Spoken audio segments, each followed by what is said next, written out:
sunny spaces, smiling faces, happy places. But every sunny space holds a shadow. Behind every smile are sharp teeth, and every happy place has something sinister lurking just below the surface. Welcome to We Saw the Devil, the podcast diving deep into the chilling realms of true crime. Join your host Robin as she unravels mysteries that have left investigators baffled and armchair sleuths obsessed. Be forewarned, dear listener. We Saw the Devil is not for the faint of heart. Our unflinching exploration will take you to the darkest corners of the psyche and through the unimaginable depths of human darkness to unearth stark secrets to the harsh light of day. Nothing will be left untouched. Are you ready? Are you sure? We saw the devil. Hello, everyone. You are listening to We Saw the Devil. This is Robin, and I am here with part 2 of Between the Bars, the controversy of Elliott Smith's alleged suicide. Again, this is a case that I've wanted to cover for years now. Elliott Smith is one of the great musical loves of my life, whether it's guitar, his lyricism, whatever. And back in 2003, he tragically passed in very wild and quite suspicious circumstances. And his fan base has been pretty split, I would say, since then as to what exactly transpired that afternoon in October of 2003. And this is always something that has fascinated me as well. So in this episode, I'm going to cover what happened on October 21st of 2003. We're going to get into the medical examiner report, the autopsy, the toxicology results, and try to put together a full picture and show both sides of the argument. But before I get into that, even before we get housekeeping out of the way, I want to start out the episode with a couple of corrections. Y'all know I pride myself on my research, and especially when it comes to Elliott Smith, there's very little that I would ever get wrong. But unfortunately, because this is a true crime podcast and the nature of it, I say a lot of the same phrases over and over again. And sometimes I find myself on autopilot and I can be reading something that I wrote but say something completely differently. I should probably get that checked out. But in the last episode, I said Elliot's death was officially ruled a suicide. That is not the case. And I knew that. That's one of the reasons why I find it so fascinating. But I say that phrase so much, his death was officially ruled a suicide or officially ruled homicide by X, Y, or Z. I say that phrase so much that it just kind of found its way into the script automatically. But no, his death was determined to be inconclusive by the coroner. I know it's confusing because and that's something we're going to talk about in this episode because of who he was, what he wrote about, what he sounded like, his own personal issues and demons that he was fighting, and the police coming out immediately after, immediately jumping the gun and kind of declaring it a suicide before the toxicology or the autopsy had even taken place. That kind of became the official narrative for most people. But no, again, his death was determined to be inconclusive by the coroner. This is technically still an open case, and the LAPD is still accepting information and looking for information on it, although it's not actively necessarily being worked. Secondly, when describing the day of his death, I mentioned night. And again, another autopilot moment. Like 99% of crimes that we discuss on this podcast happen at night. So the night of their death is something that I consistently say multiple times, generally per episode. So again, another autopilot moment. I meant daytime as perished in the middle of the day. And I am sorry about that. I just wanted to make sure that those corrections were made before we get into this one. But let's go ahead and get the housekeeping out of the way. As I mentioned in the previous episode, the new website is a work in progress. So currently there is no website. So please do not hesitate to email at info@wesawthedevil.com. I've received a handful of emails and messages surrounding the website being down. Yes, I know. I am sorry for any inconvenience there. It will be back shortly, better than ever. Iris and I were going to record on the Chad Daybell case and do an update on that last week. I got a little bit busy, and so I suggested we record Tuesday, tomorrow, and then we can do a week and a half catch up. But I'm very excited to do that. Haven't forgotten about it. It is coming. We are just going to be recording tomorrow instead. After that, I'm going to be revisiting the Moscow 4 case with Brian Koberger.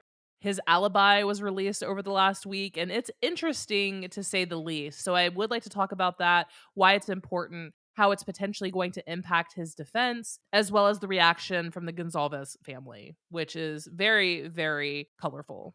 Other than that, if you're not following the show on social media, make sure you do so on Instagram. You can follow it at We Saw the Devil Podcast.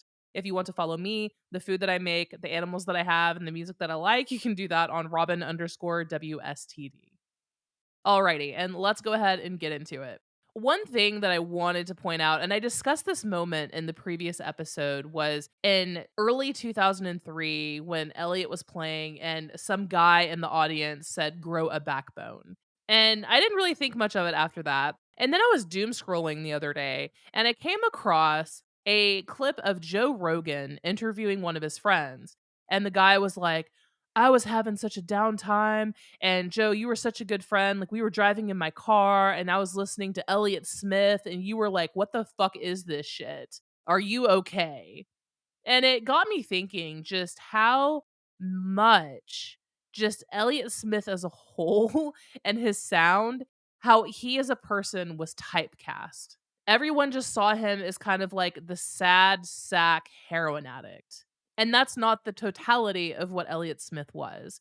And so I thought again about that moment from that show where the guy in the audience was like, "Grow a backbone." And I actually found that clip on YouTube and I'm going to play it now. Thank you. Thank you, my friends. Those few people were nice enough to come up and sing. Alright, got one left. Get a what? A backbone. What? Yeah, it's like, get a backbone? What the fuck? I'm playing almost nothing. I could tell you a dream I had last night, otherwise I can't be more fucking for real. You know, I mean, honestly. Get a backbone? Okay, I'll try. I'm not trying to pick on you. Maybe I didn't understand what you're saying. Whatever. And I'm playing a lot of dark songs tonight, so sorry. I don't, you know, it doesn't matter to me whether they're dark or... I've already talked about that. It's kind of funny though.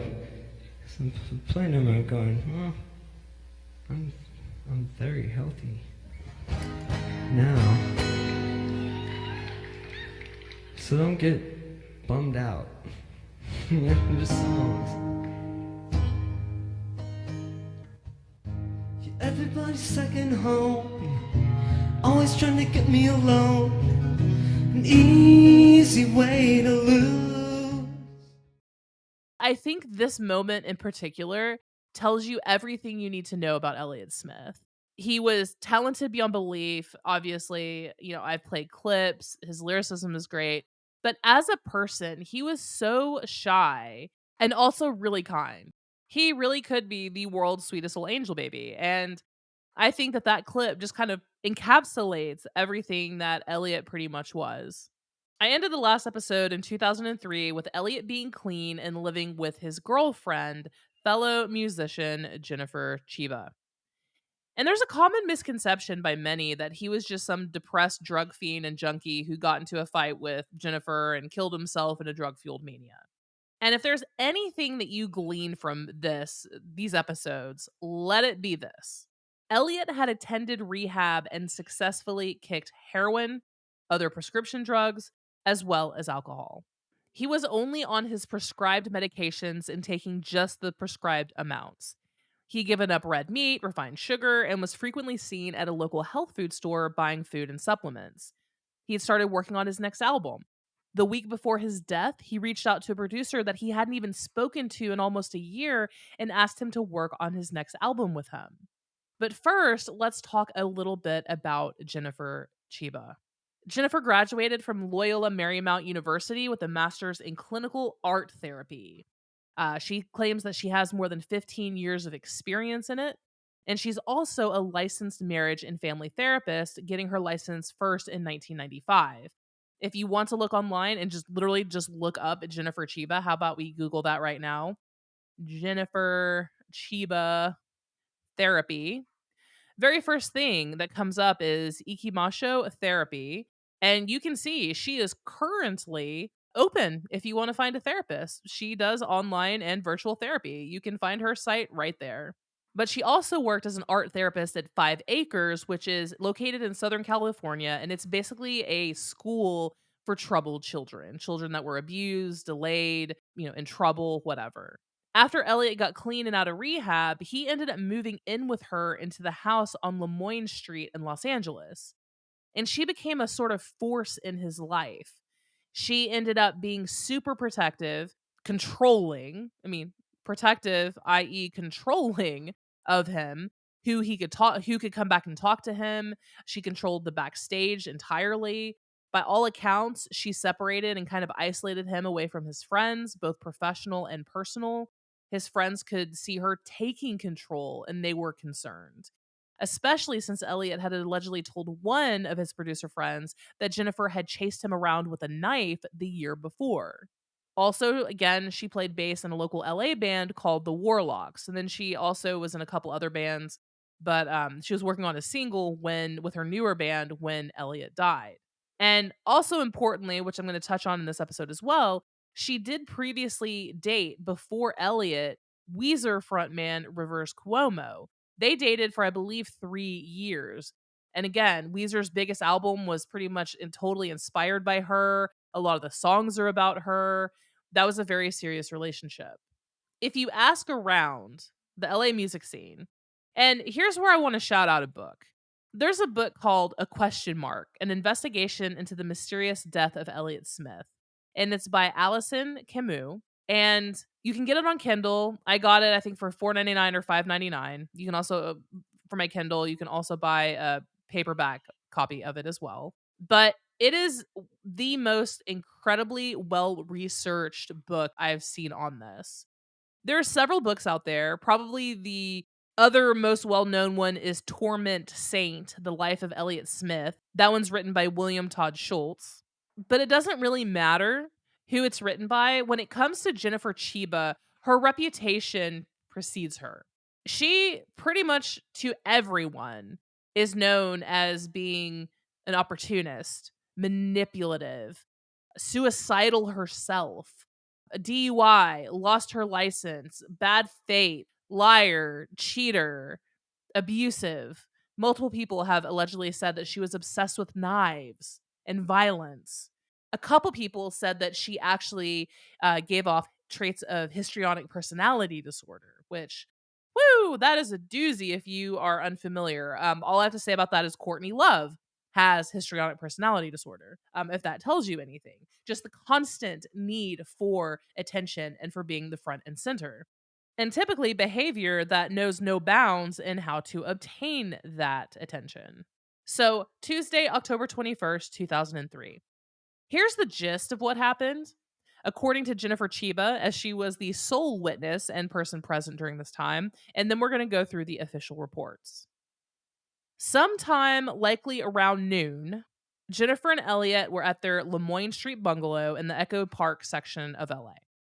An argument broke out because Jennifer, again, she had a DUI and she lost her license, needed a ride to her therapy appointment.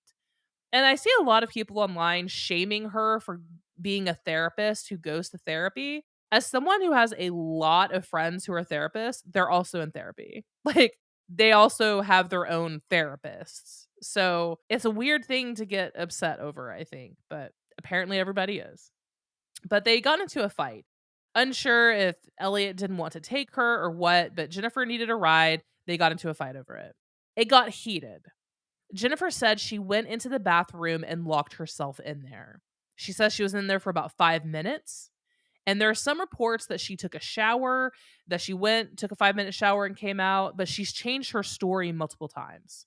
She claims, at first at least, that she heard a scream. She opened the door and saw Elliott facing away from her. He's yelling, frantic, running around. Blood is splattering everywhere. And Elliot starts running towards the balcony. Well, Jennifer gets to him. She sees that he has a knife sticking out of his chest. She pulls the knife out of his chest and begins, as he collapses, then begins to give him CPR. Now, for those of you who are CPR certified, let that sink in for a moment. This woman who worked with children had several instances and dates of CPR certification, pulled a butcher knife out of the chest of her boyfriend, and then performed CPR. Most people are aware that if someone is impaled by something, you don't remove it. If you have a knife stuck in you, you don't remove it. She did the exact opposite. She removed the knife. Blood apparently was going everywhere, and then she performed CPR, which also didn't help. She didn't call 911 immediately. She said that she had some phone problems, like her cell phone wasn't charged or working. And there's some chatter that she said that their landline wasn't working either. So there was a delay in a call to 911, which did end up happening at 12:18 p.m. LAFD medics came to the home and transported Elliott to the hospital, where he was pronounced dead just 20 minutes later. Jennifer did not accompany Elliott in that original ambulance. Meanwhile, as Elliott was being transported, investigators arrived at the home and interviewed Jennifer Chiba. She immediately tells the police, "Oh, well, he's a heroin addict and a crack addict, and he's been suicidal for years, and he's made multiple attempts." And she just really told police, "This is a straight up suicide. He killed himself." She then looks down at the kitchen table where they're investigating her, like literally near the scene of the crime where there's blood everywhere, and notices a post-it note and was basically like, "Wow, here's a suicide note. Can you believe that?" And then tells the police and alerts them to it. The suicide note said, "I'm so sorry. Love, Elliot. God forgive me." Not only that, but she went into their bedroom, got Elliot's private journal, had ripped out a handful of pages that had passages where Elliot said he wanted to kill himself, and gave it to police. Now, let me set the stage here for you. Imagine that you were taken at face value. Imagine that you're in the bathroom, you hear a scream, you open the door, you see a knife, like an 8-inch butcher knife, lodged all the way in to the handle in your boyfriend's chest. You chase him, you pull the knife out, he collapses, you give him CPR, that wound is just going. The LAFD, the fire department and the medics arrive. And what do you do? But you decide to go get journals, like his private diary, find the pages where he described he wanted to commit suicide, rip those out for the police, and then you kind of sit there and wait. The police declared it a suicide almost immediately, before the coroner and toxicology exams were even complete. And the statement from police got published in the media and made its way into the mainstream, becoming the narrative. It became the immediate story the day it happened. After the police leave, Elliot's old drummer comes over and helps Jennifer Chiba mop up Elliot's blood. And there's also an allegation that they were having a secret relationship. No one actually knows. But what happened after that was equally suspicious. 3 days after he died, Jennifer Chiba and, her likely boyfriend that she was likely cheating on Elliot with, allegedly, actually ended up going to his new Monkey studio, his recording studio that he had founded, and stole a lot of equipment before anybody else could go there and process and go through things. And immediately after that, Jennifer Chiba then boarded a plane for Hong Kong, and it had a layover in Boston. And she ended up staying in Boston for a little while. And Rivers Cuomo of Weezer was the one who bought her that one-way ticket to Hong Kong. Again, Rivers Cuomo of Weezer was the one who bought Jennifer Chiba a one-way ticket to Hong Kong. After realizing that she wasn't going to be prosecuted for anything and that she wasn't an official suspect, she did finally return and go back to Los Angeles. And I'm going to let you come to your own conclusion on that, but does that sound like a normal reaction from a girl whose boyfriend just committed suicide?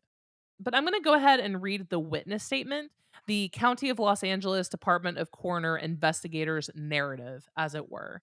This is the official narrative put together by the coroner's department using sources like Detective King from the LAPD, who interviewed Jennifer Chiba, the medical records, Jennifer Chiba's interview, a publicist, as well as a psychiatrist.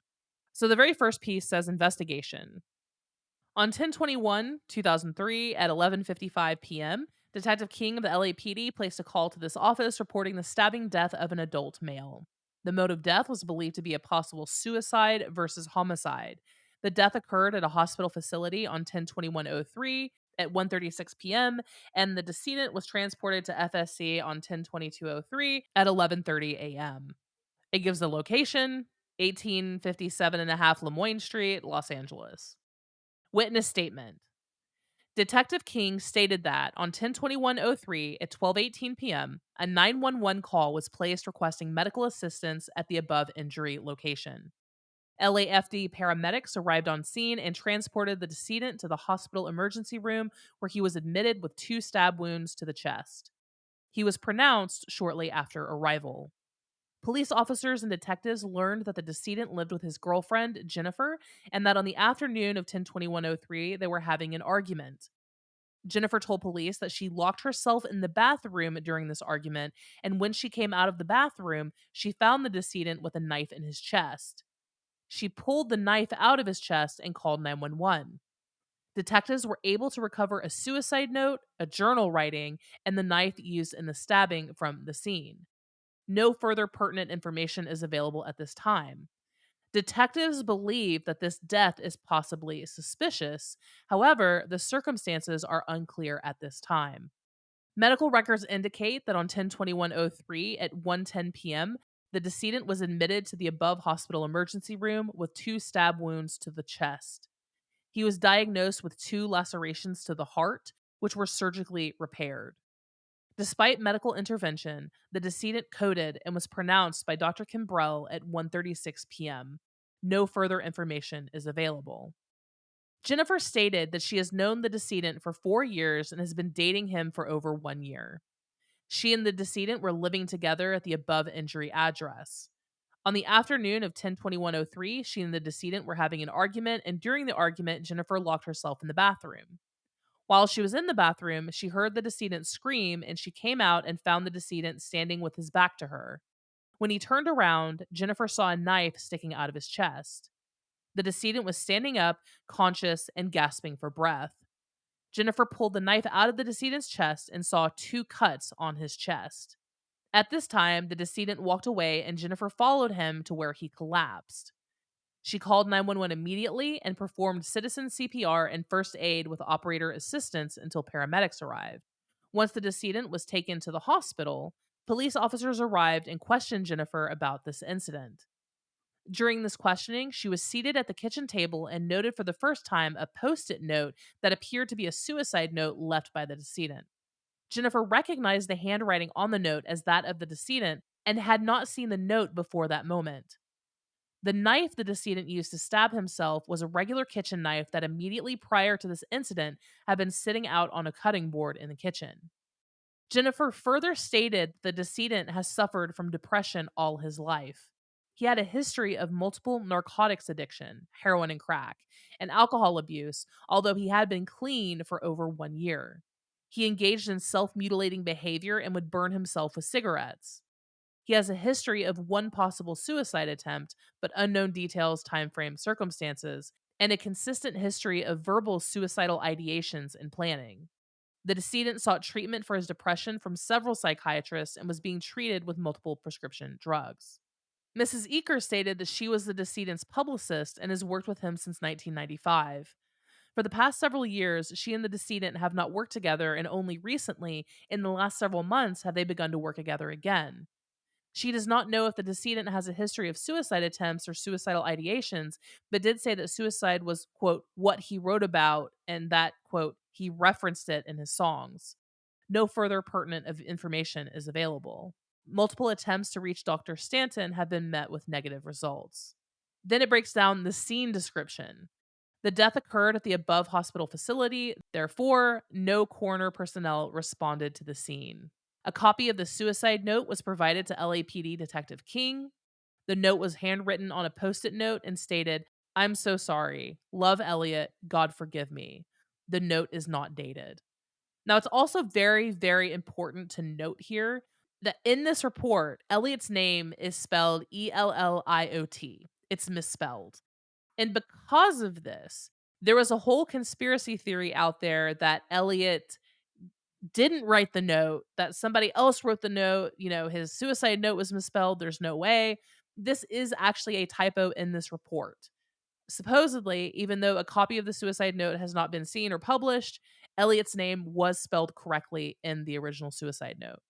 It then goes on to get the evidence that they collected, hair and nail kit, also one black T-shirt, and obviously the body. It then goes into the body examination. The brown hair, hazel eyes, all natural teeth, unshaven face, multiple small circular scars, and that's what I would actually like to discuss and get into.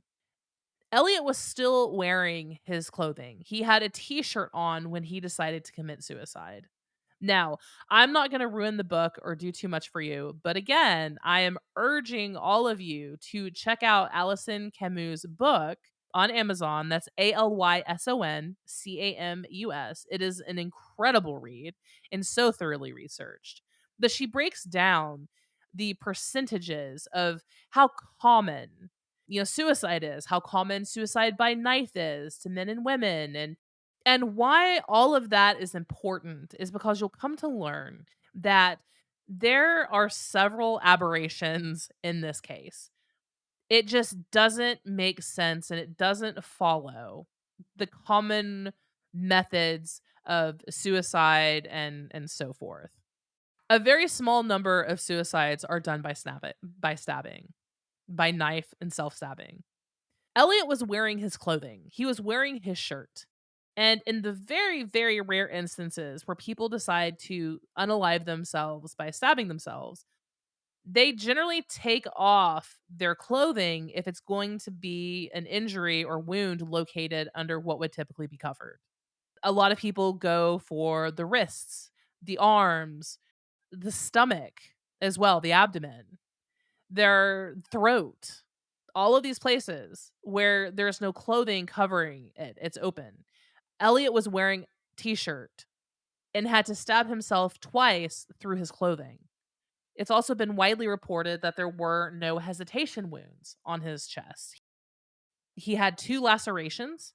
The second one was certainly fatal. The first one was listed as potentially fatal. Almost every single person who dies by stabbing, again, whether it's throat, abdomen, wrists, whatever, almost all of them, a very, very inordinate amount, have hesitation wounds. It doesn't matter how upset you are, how devastated you are. People who decide to unalive themselves that way will start. It's too painful. They stop. They have to gather themselves before they make the final attempt. Elliot didn't really have hesitation wounds. Also, the wounds were vertical. Now, I want you, and this is a very morbid exercise, I do apologize. I want you to pick up the nearest utensil to you, whether it's a pen, pencil, your phone, and I want you to pretend that that is a butcher knife, and you are going to stab yourself in the heart. Do you see how your arm kind of twists and curves around? But apparently, Elliot had perfectly vertical wounds in his chest. For someone who was manic and upset and somehow in the span of 5 minutes wrote a suicide post-it note, ran and grabbed a butcher knife, they were perfectly vertical wounds. That's kind of a lot of thought and mental acrobatics to go through in order to accomplish that. And talking about the other wounds as well, he had potential defensive wounds on the outside of each one of his forearms, several little cuts and lacerations. Also, a couple on the inside of the palms. Jennifer, in her interview with the detective, Detective King, said that, oh, well, Elliot had been a cutter. He was a self mutilator. He cut himself and burned himself with cigarettes.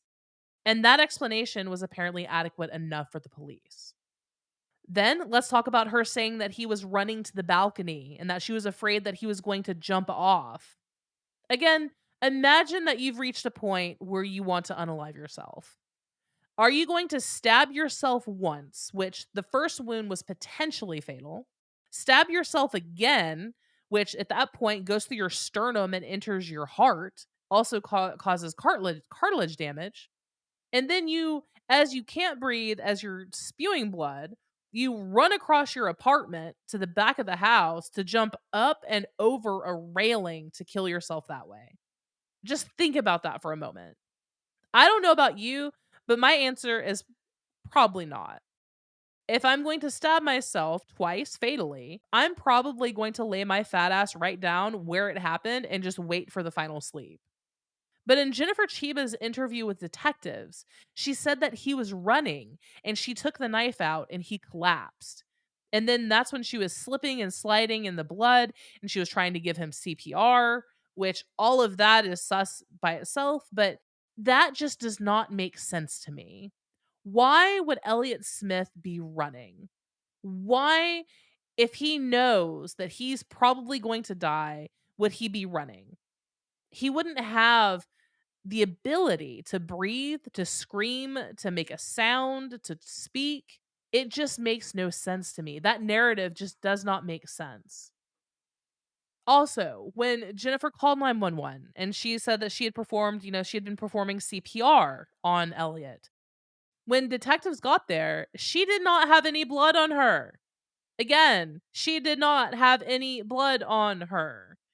Remember in the Lori Vallow case, how supposedly when Charles Vallow was killed, how Alex said that he was doing CPR and whatnot on him and saying, yeah, yeah, but he had no blood on him whatsoever. And it was very clear. Kind of the same deal here.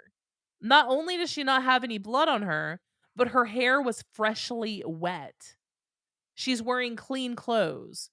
In my mind, that very obviously means that she took a shower directly after whatever happened, at least after her supposed CPR that she performed. Why would you do that if you knew police were coming? Again, it makes no sense to me. When the toxicology report finally came back, it listed clonazepam, Adderall, Strattera, Remeron, and gabapentin. All very, very, very low therapeutic doses for of his ADHD, anxiety, and depression meds. The man was entirely clean from any illegal substances. And then we have the medical examiner's final report. Now, again, police, the day of, not even hours after his death, police had already basically publicized that Elliott Smith had finally committed suicide, more or less, right?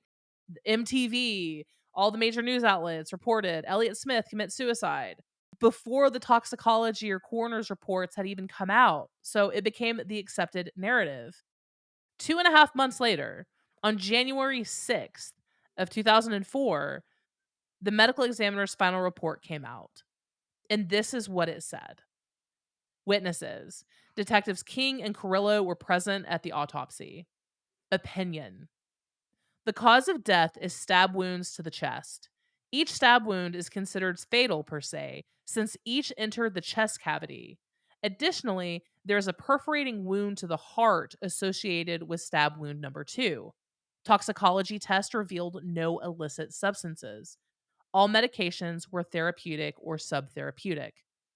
The mode of death is undetermined at this time. While his history of depression is compatible with suicide, and the location and direction of the stab wounds are consistent with self infliction, several aspects of the circumstances, as are known at this time, are atypical of suicide and raise the possibility of homicide. These include the absence of hesitation wounds, stabbing through clothing, and the presence of small incised wounds on the right arm and left hand, possible defensive wounds. Additionally, the girlfriend's reported removal of the knife and subsequent refusal to speak with detectives are all of concern.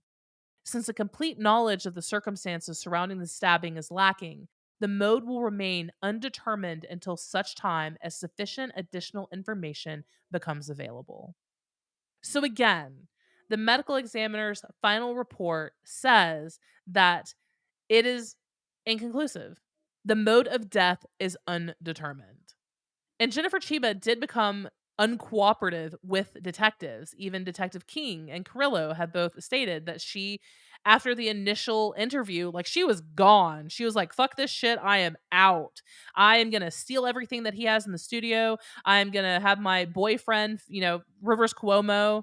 I'm going to have my ex boyfriend, Rivers Cuomo, aid and abet. No, I'm kidding. Before I get sued into oblivion, I am kidding. Kidding. I'm gonna have him buy me a one-way ticket to Hong Kong so I can flee the country 3 days after he dies, and then I'm gonna chill in Boston for a little bit to make sure that I'm not on the radar, and then I'll come back eventually. I mean, that's legitimately what happened here. And this medical examiner's report, because the narrative had been so established, barely even made a ripple. Pretty much only the people who followed Elliott Smith really kind of took notice or cared about it.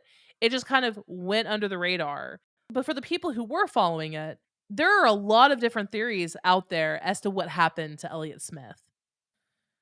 And if you thought that Jennifer Chiba would just fade into oblivion, go off the grid, hide, as not to draw attention to herself, you would be sorely mistaken.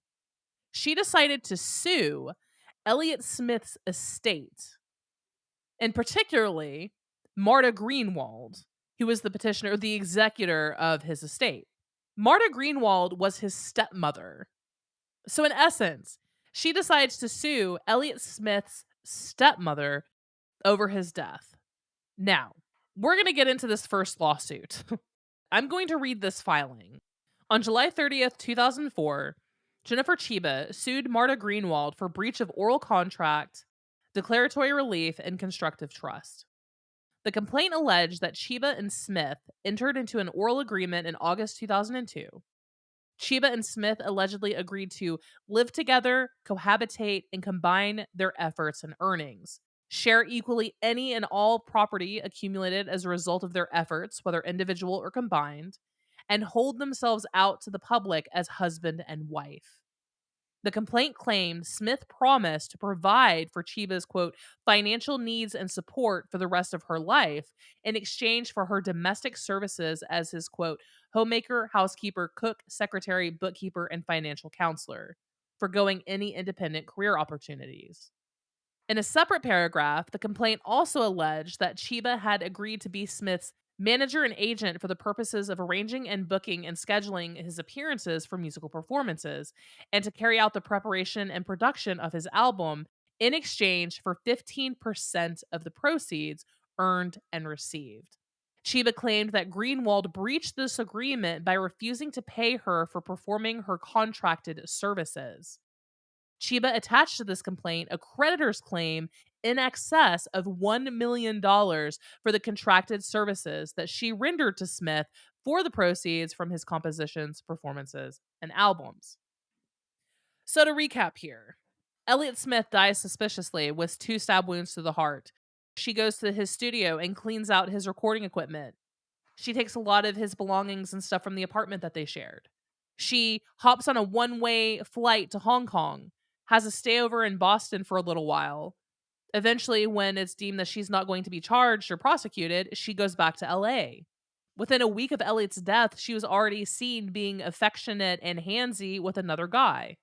She then obtains counsel to sue Elliott Smith's estate, who is run as the administrator being his stepmother, and sues her for not giving her more than $1 million that she claims she was owed basically as his girlfriend, but then lists a bunch of random shit and activities and whatnot that roles that she supposedly took over for him.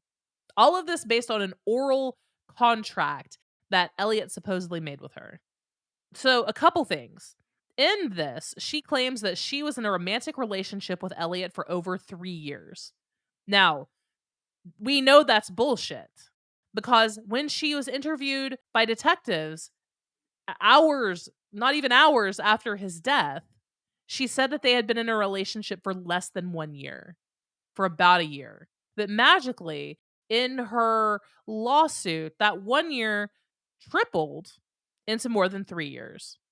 Not only that, but in the original lawsuit, she lists separately. She lists basically domestic duties, right? Like cooking, cleaning, housekeeping, and then sets out and says, talent, manager, and agent. Basically, manager and agent is a separate paragraph. Well, when that first lawsuit, she learned very quickly that pretty much to be considered an agent, you actually have to have a license for that. And it was kind of like an oh shit moment for her. So that's when we get on November 1st, she filed her first amended complaint.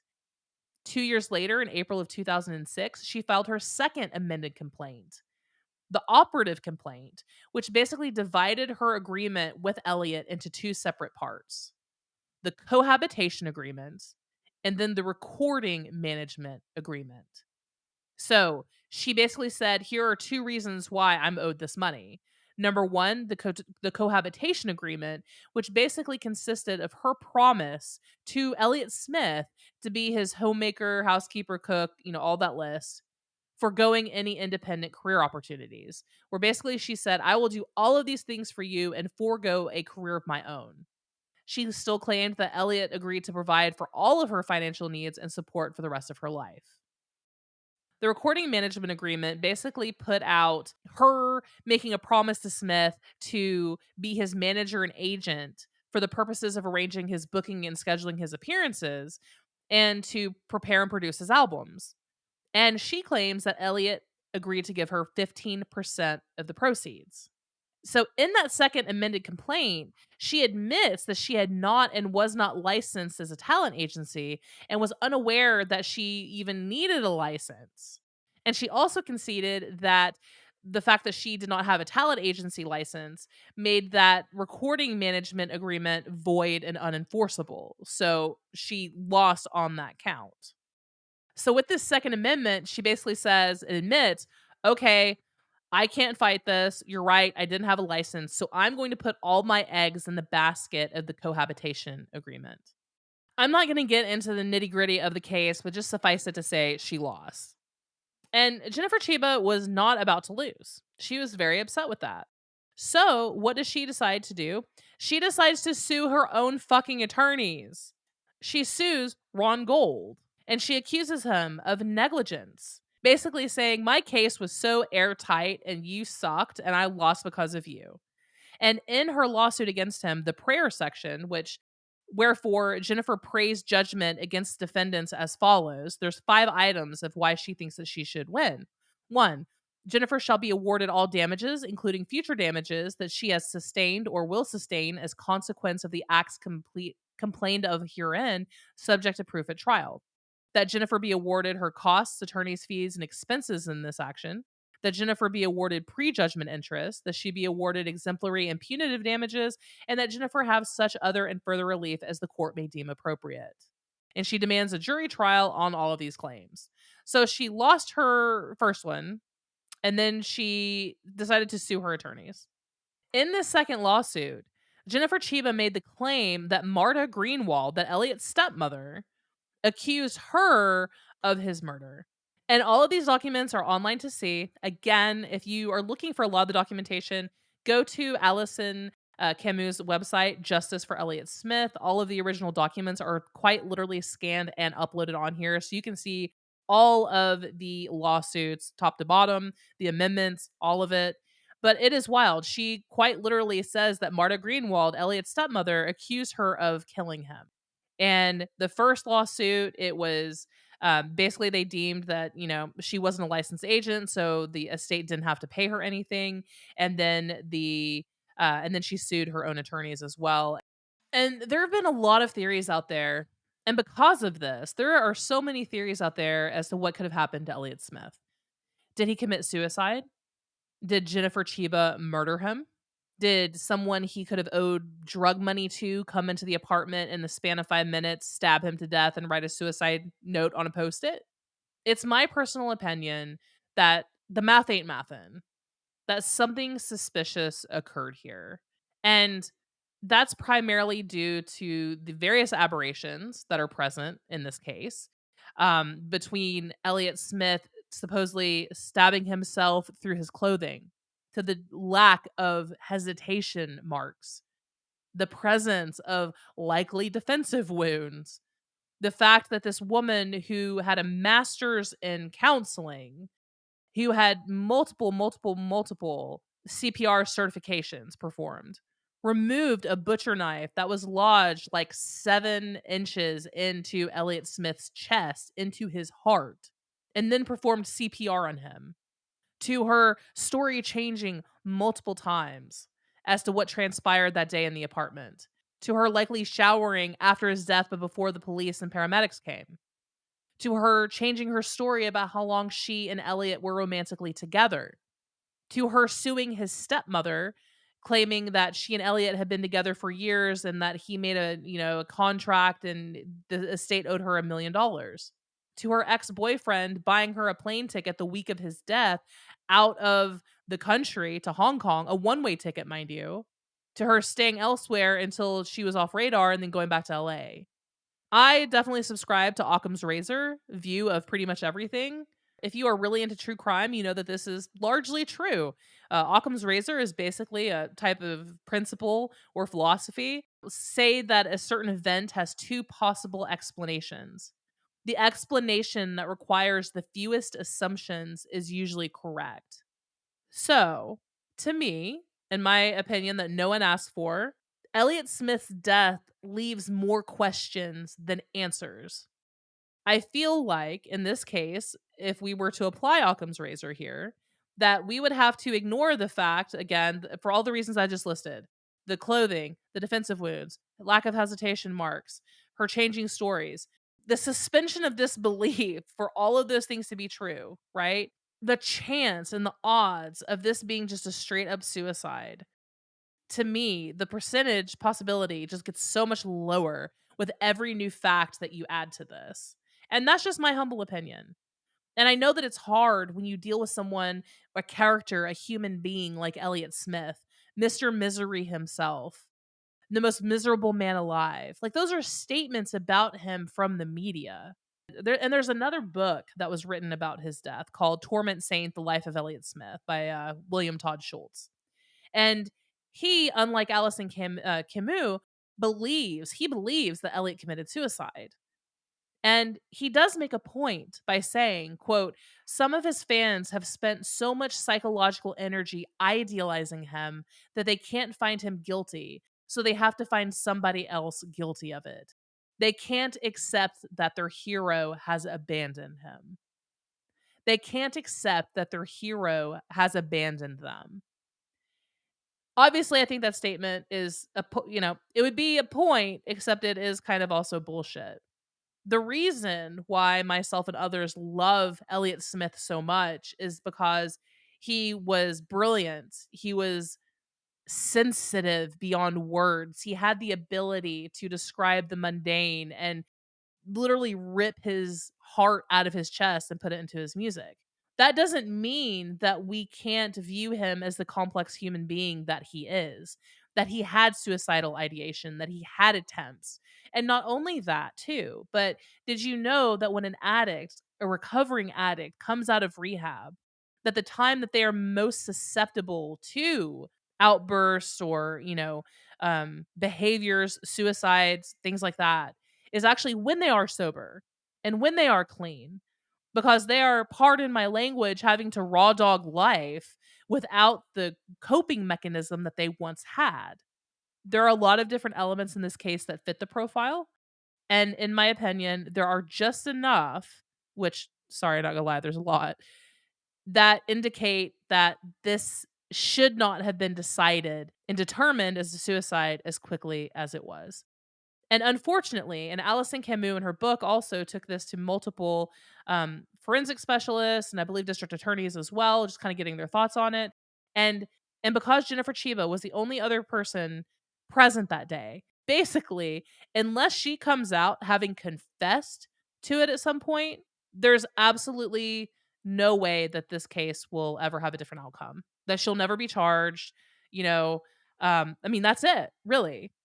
I mean, there's a reason why. I mean, Courtney Love says a lot, but she was absolutely right when she says this is the best suicide I've ever heard of. Because whether it was or wasn't, it's always going to be indeterminate. But that's it for the Elliott Smith episodes, guys. I want to know what you think. Do you think that it was just the case of Elliott having a manic moment, slipping, and killing himself? Or do you think that something potentially more sinister transpired here based on the medical examiner, coroner, and witness statements and follow up behavior?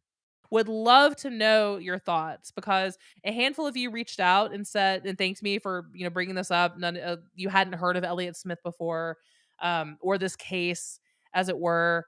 And I want to know, what do you guys think? Let me know. You can email at info@wesawthedevil.com. I will read some of the best responses and comments there. Or you can leave a comment on Instagram, We Saw the Devil Podcast, on the show notes. You can, again, always hit me up on Instagram personally at Robin_WSTD. Again, on Tuesday, Iris and I will be recording on the update of the Chad Daybell trial, going over the first week and a half of it. And after that, going to be revisiting the Moscow 4 and the update in the Brian Koberger trial. Until next crime.